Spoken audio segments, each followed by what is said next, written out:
محمد بن قاسم نما برخه زمون توری ایمانی عجیبا هیبت لاری زمون توری ایمانی عجیبا هیبت لاری شور و زود مدد تکبیر اسمانون لرزوی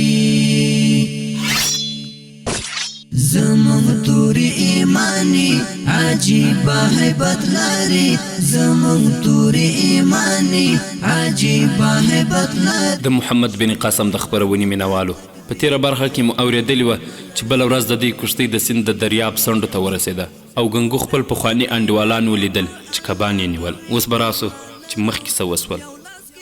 بندي بله ورځ د وړوکې کوټې دروازه خلاصه شوه او پیرهدار جیرام ته لاس په نامه ودرېد. تعظیم یې وکړ او وویل تاسو سردار پرتاب رای بللی یاست.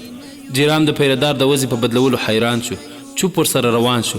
پرتاب رای په خپل دربار ابنوسي کرسۍ ناست و. د هغه په مخ کې په یوه نقرهیي پتنس کې د سراندیب د راجا هغه سوغاتونه پراته وو چې ماښام دوی د عربو له کښتۍ نه لوټ کړي وو. د هغه چې په جیرام سترګې ولګېدې جواهر ته یې اشاره وکړه او ویل جیرامه ټولواک به د سراندیب په سوغاتو د کاتیاوار له تحفو نه زیات خوښ شي.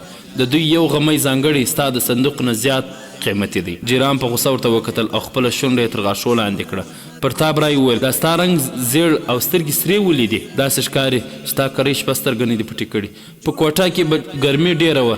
له بندر نه چې بیرته راغلو زما په یاد رانغلې که نه نو دومره ځنډ ستا هلته پاتې کېدل لازم نه و. ما د باچا خدمت ته استازي استولی په څو شپو کې به د بندیانو په باب د هغه حکم هم راورسېږي.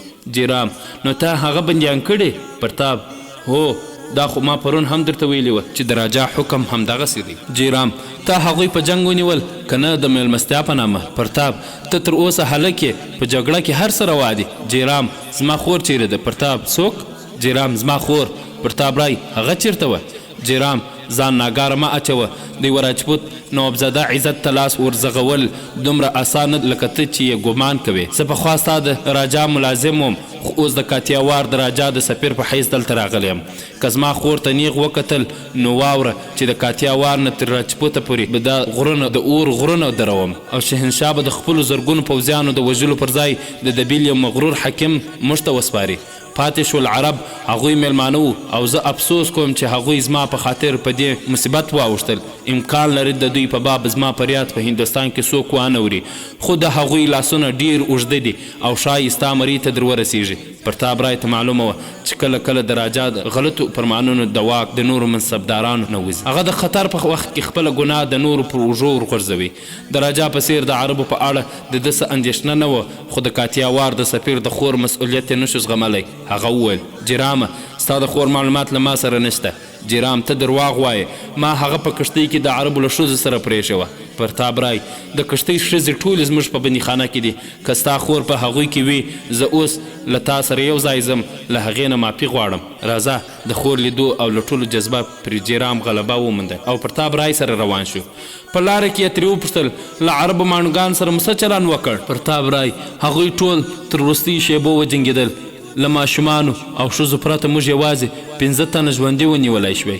په دوهمه کښتۍ کې د سراندیب ماڼوګانو معمولي ټینګار وکړ او زر یې بیا وسلې وغورځولې. جیرام نو ستا مطلب دا دی چې تاسو په یوه وخت کې د عربو او سراندیب په مقابل کې د جګړې اعلان وکړ؟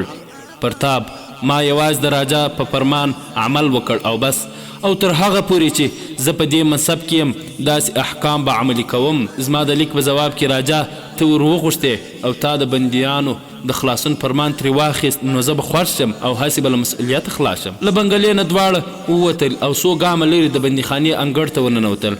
د پرتاب رای په اشاره پیرهدارانو د عربو د کوټې دروازه خلاصه کړه. ښځو خپل مخونه پټ کړي وو. عربي ماڼوګانو د جیرام په لیدو مخونه بل لوري ته واړول. زبیر په یوه ګوښه کې دیوال ته تکیه وهلې وه. هغه هم په کرکه او نفرت جیرام ته وکتل او بیا د خپلو ملګرو په څیر مخ ترې واړوه. جیرام پرتاب رای ته مخ ور واړوه. ویې ویل زما خور دلته نشته هغه چیرته ده؟ پرتاب رای یو پیرهدار ته غږ وکړ او ویې غوښت پوښتنه یې ترې وکړه آیا ټولې ښځې په همدې کوټه کې دي او که د سراندیب د ماڼوګانو په کوټه کې هم شته؟ پیرهدار نه صاحب ټولې ښځې همدلته دي. جیرام ورخطا شو. په ګوډ ماته عربي زبیر ته وویل زبیره ما ته په داسې نظر مه ګوره زه بې ګناه یم. تا ته معلومه ده چې زما خور چیرته ده؟ د زبیر له خولې ناڅاپه د زمري غرهار ورته غږ اوچت شو. ته زما له تصور نه زیات ذلیل وختې، ته په دروغو حقیقت نشې پټولی، خو په یاد لره که د ناهید یو ویښته ضایع شو نو د ځمکې پر سر به داسې ګوشه پیدا نه کړی شي چې زموږ له بدل نه پناه درکړي. د ناهید د تښتولو لپاره د خپله خور په کښتۍ کې پرېښوده. ستا تدبیر کامیاب و، تا خپل دغه ملګري د کوربه په نامه موږ ته راواستوه او بله لاره دې په کښتۍ حمله وکړه. ناهید او خپله خور دې بوتلل. خو که په جنګ کې دا ستاسو لاره وي نو پوه شه چې ستاسو د راجا ورځ ګرځېدلې ده. پرتاب رای ناڅاپه د سپاهي د لاسه مترکه راواخیست او زبیر یې په مخ وواهه. هغه د دوهم ځل لپاره مترکه اوچته کړه. جیرام ور وړاندې شو او لاس یې ونیو. پرتاب رای د لاس د خلاصولو هڅه وکړه. وویل ته د راجا سپکاوی زغملی شې خو زه یې نشم زغملی. جیرام وویل زه د وروستي ځل لپاره درنه پوښتم چې زما خور او هغه عرب نجلۍ دې چېرته پټ کړي دي. دې پوښتنې د پرتاب رای غوسه سړه کړه او له لږ سوچ وروسته یې وویل آیا دا امکان نه لري چې زموږ د حملې نه وړاندې هغوی د کسات په جذبه وژلي او له کښتۍ نه یې غورځولي وي. جیرام وویل دغه خلک په دښمنۍ کې له شرافت نه قدم وړاندې نږدې. زما له خور سره یو ځای د عربي نجلۍ ورکېدل د دې معنا لري چې په دغه دسیسه کې ستا غوندې د پس سړي لاس دی. زبیر بیا جیرام ته وویل په دې خبرو ما نشه تېرېستلی. ناهید، خالد او ستا خور په یوه وخت کې له کښتۍ نه بېدرکه شوي دي او هغوی اوس ستا په بندیخانه کې دي. زما له تا نه د څه نیکۍ تمه نشته خو دومره غواړو چې موږ د راجا په مخ کې حاضر کړئ او تر څو چې زموږ پرېکړه نه وي شوې ناهید او خالد له موږ سره یو ځای پرېږدئ. پرتاب رای ټکان وخوړ. وویل زه اوس وپوهېدم جیرامه که له کښتۍ نه د ښځو نه علاوه څوک نارینه هم ورک دي نو معامله صافه ده. د تېرې شپې یو سرکاري کښتۍ هم ورکه شوې ده خو هغوی ډېر لرې نشي تښتېدلی. ته راځه. پرتاب رای او جیرام له بندیخانې نه ووتل، په اسونو سپاره شول او په ځغاسته بندر ته ورسېدل. هلته پیرهدارانو ماښام د یوې کښتۍ د ورکېدو خبره تایید کړه او د مایا په باب د جیرام اندېښنه زیاته شوه. پرتاب رای څو کښتۍ یوې او بلې خواته د لټون لپاره واستولې او جیرام ته یې ډاډ ورکړ چې هغوی ډېر لرې نشي تلای. جیرام بیا له پرتاب سره بیرته ښار ته راغی. تر غرمې چې د مایا د موندلو خبر وانه ورېد نو بېتابه سو او بندر ته د تګ اراده وکړه. خو د پرتاب رای استازي راغی او هغه وویل محل ته یې وروغوښت. هر مخام دیر سارا ملمودام هر سبا او هر مخام دیر سارا ملمودام هو الله هو الله نصرتنا اسماني عجيبه هیبت لري. د محمد بن قاسم د خپرونې مینوالو د پرتاب رای د ماڼۍ په بڼ کې زبیر او علي د ناریالو په ونو پورې تړلي وو. پرتاب رای د هغه څو سپاهیان او 2 تنه جلادان ورته درولي وو. د علي او زبیر سرونه کښته وو، په لوس بدن یې د مترکو تغمې وې او داسې ښکارېدل چې هغوی یې ډېر زیات وهلي وو. یوه سپاهي د جیرام د راتګ خبر ورکړ او پرتاب رای جلادانو ته د مترکو د وهلو اشاره وکړه. زبیر د یوه غره په څېر ولاړ و خو د علي حوصلې ځواب ورکړی و او د مترکو له هر ګزار سره یې تر خوله چیغه وتله. جیرام چې د باغ په درشل کې پښه کښېښوده د علي چیغې یې واورېدې، ورمنډه یې کړه او یو په بل پسې دواړه جلادان لرې ډیکه کړل. پرتاب رای ته یې وکتل. ویل دا ظلم دی، ګناه ده. تا له ما سره واده کړې وه چې د دوی فیصله به راجا کوي. پرتاب رای علي ته اشاره وکړه. ویل دغه هلک سپاهیانو په ښار کې موندلی. معلومیږي چې ستا د خور معلومات ورسره شته ځکه هم له هغه کښتۍ نه ورک شوی و. د ده نور ملګري هم د ښار په شاوخوا کې چېرته غلي شوي دي. جیرام ور وړاندې شو. له علي نه یې پوښتنه وکړه ته چېرته وې؟ زما خور چېرته ده؟ علي په عجز سر اوچت کړ. هغه ته یې وکتل او بیا یې سر ځوړند شو. جیرام ورته وویل که تا ته د مایا د وې څه درک معلوم وي ما ته ووایه، زه ستا د خوشي کولو هڅه کوم. علي بیا سر اوچت کړ او وویل ما ته معلومات نشته، زه رښتیا وایم، زه نه یم خبر. زه له کښتۍ نه د کوزېدو په وخت کې په هغوی پسې وګرځېدم خو مې نه لیدل. خدای جل جلاله خبر دی چې هغوی څه شول. جیرام وپوښتل ښار ته څه ډول راغلې؟ زه له کښتۍ نه راکوز شوم او د سمندر په څنډه کې په یوه کښتۍ کې پټ شوم. نن ښار ته راغلم، سپاهیانو ونیولم او دلته یې راوستم. تاسو ټول ظالمان یې، ما ستاسو سره څه قصور نه دی کړی. جیرام زبیر ته وکتل خو د حیرانۍ، غصې، پښیمانۍ او افسوس ګډو احساساتو پرې یرغل راوړ او هغه ته یې هېڅ ونه شوی ویلی. د هغه سترګې څو ځلې اوچتې شوې خو بیرته به کښتې شوې. شونډې یې ورپېدې او بیا سره ونښتې. بیا یې پرتاب رای ته وکتل او وویل دوی پرېږده، زما پر دوی هېڅ شک نشته. پرتاب رای وویل زه دوی چېرته پرېښودلی شم؟ که ستا خور په کښتۍ کې وه نو ضرور به دوی ته معلومه وي چې څه شوه. ته تر اوسه ما مجرم بولې او زه د دې په اعتراف ځان له دې جرم نه خلاصوم. اوس به یا دوی په دې اعتراف کوي چې ستا خور یې د حملې په وخت کې وژلې او مړی یې سمندر ته غورځولی، او یا به ته اعتراف کوي چې خور دې نه وه، هسې دې زما د ویرولو لپاره یوه پلمه پیدا کړې وه. پرتاب رای بیا جلادانو ته حکم وکړ او هغوی په زبیر او علي د مترکو ګزارونه پیل کړ. جیرام چیغې کړې ودرېږئ ودرېږئ، دا بې ګناه دي، دا ظلم دی، هغوی پرېږدئ. خو دا ټولې چیغې بې اثره وې. جیرام ور وړاندې شو، یو جلاد یې په خوله په سوک ووهه، خو د پرتاب رای په اشاره څو سپاهیانو راونیو او شاته یې کش کړ. جیرام د سپاهیانو نه د ځان خلاصولو هڅه وکړه. علي اوس د چیغو پر ځای نیم بېهوشه او ورو ورو یې زګیروي کول. زبیر د هرې مترکې له وار یو ځل جیرام ته کتل او بیا یې سترګې پټې کړې. بالاخره د علي د زګیرویو غږ چوپ شو او د سترګو غړولو او سر اوچتولو توان د زبیر هم تمام شو. پرتاب رای یوه سپاهي ته وویل چې سره شوې اوسپنه راوړي. جیرام بیا چیغه کړه پرتاب ته ظالم یې، پست یې، ما ته چې کومه سزا راکوې رایه کړه، خو هغوی ته سم مه وایه. پرتاب راغی، وغرید او ویل ما ته ستا د شکنځلو پروا نشته، ستا فیصله ما راجا ته پرېږې، خو اوس د دوی ژوند زما په لاس کې دی. زه به د دوی سترګې باسم، د دوی غوښې به وشکوم. دا ممکنه نه ده چې دوی ژوندي وي او ته راجا ته ولاړ شې او د خپلې خور د ورکېدو پړه زما په اوږو راواچوې. که ستا خور له کښتۍ نه ورکه شوې ده نو زه به یې خامخا درک لګوم د دوی لپاره، که ماته د هغو ټولو ښځو او ماشومانو سره د دغسې چلن ضرورت چې دریغ یې نه کوم. سپاهي د سرې اوسپنې سیخ پرتاب ته ورکړ او هغه د زبیر په لوري ورنږدې سو.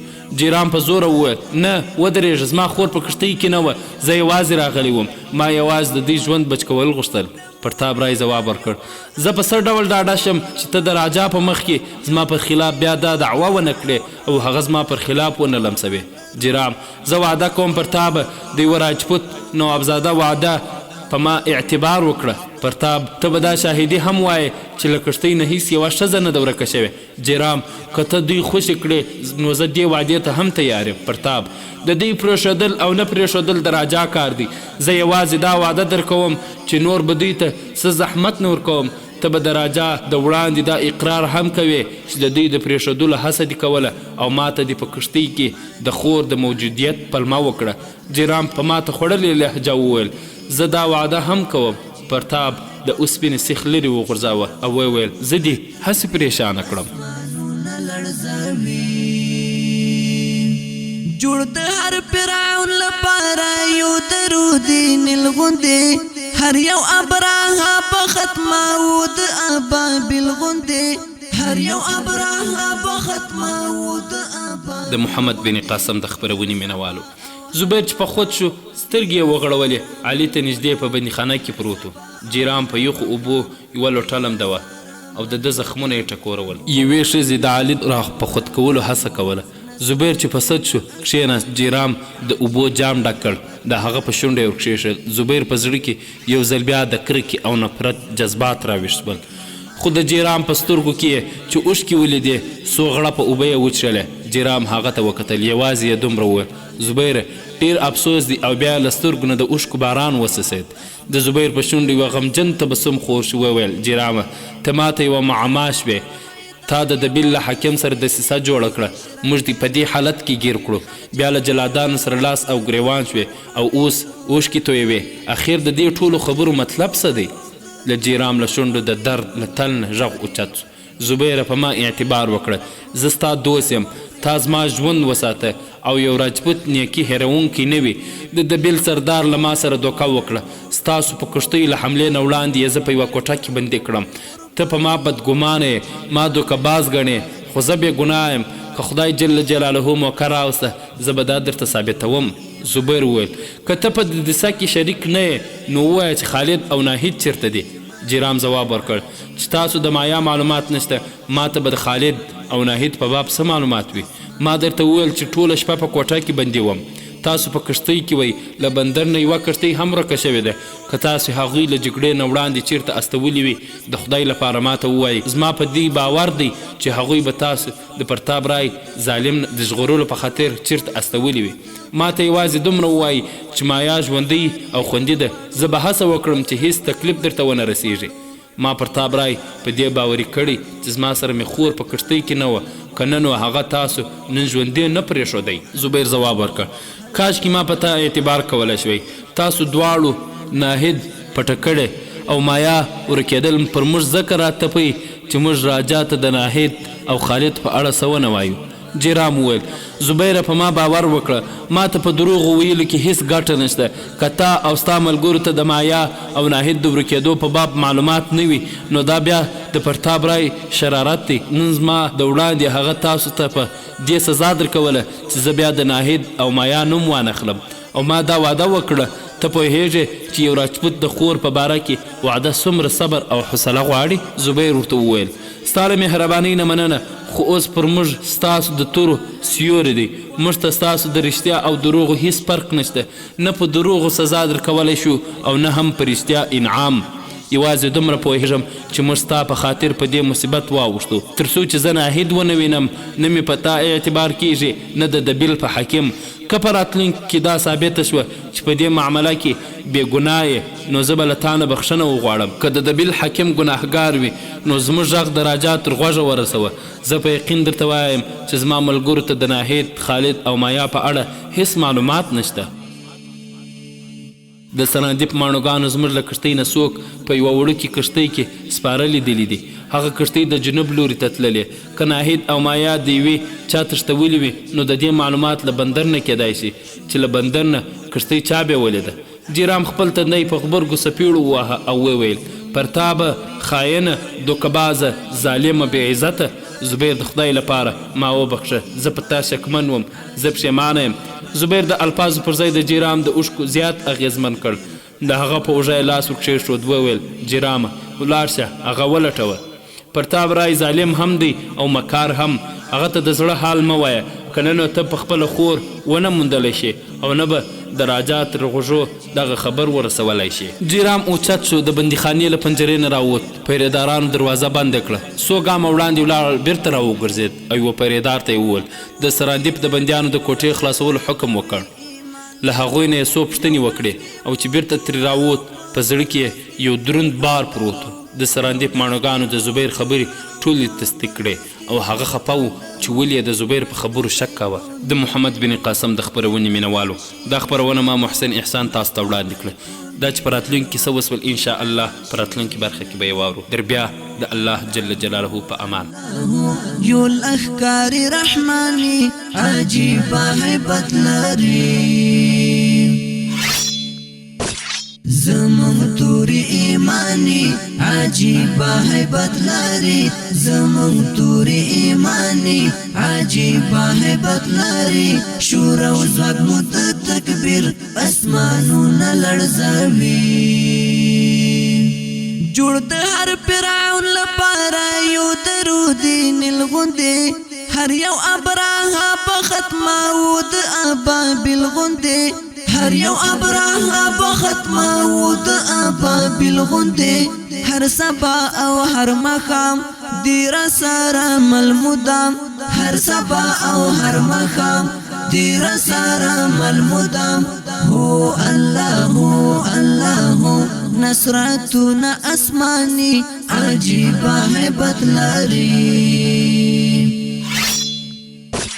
زمون توری ایمانی عجیبه هیبت لري زمون توری ایمانی عجیبه هیبت لري شور او ځواک مو د تکبیر اسمانونه لړزوي